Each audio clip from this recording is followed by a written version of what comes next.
حیدرآباد کے اوٹر ring road پر دلخراش حادثہ، خاتون بس کے نیچے دب کر ہلاک، 15 شدید زخمی۔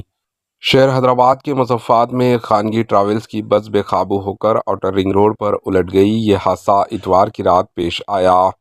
اس حادثے میں اپل سے تعلق رکھنے والی 33 سالہ خاتون ممتا کی موت ہو گئی۔ بس الٹ جانے کے نتیجے میں خاتون بس کے نیچے دب گئی تھی۔ اس بس میں 18 مسافرین سوار تھے، جن میں سے 15 شدید طور پر زخمی ہو گئے۔ حادثے کے بعد مصروف ترین اوٹر رنگ روڈ پر تقریباً 2 کلومیٹر تک ٹریفک جام ہو گیا۔ زخمیوں کو علاج کے لیے نانکرم گوڑہ کے خانگی اسپتال منتقل کر دیا گیا۔ عینی شاہدین کے مطابق ڈرائیور کی جانب سے برق رفتاری سے گاڑی چلانے کے نتیجے میں یہ حادثہ پیش آیا۔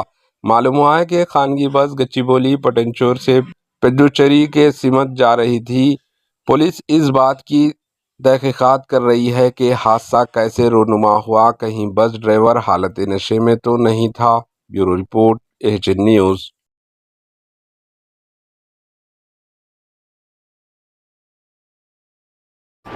AHN نیوز کو لائک کریں، شیئر کریں اور سبسکرائب کرنا نہ بھولیں۔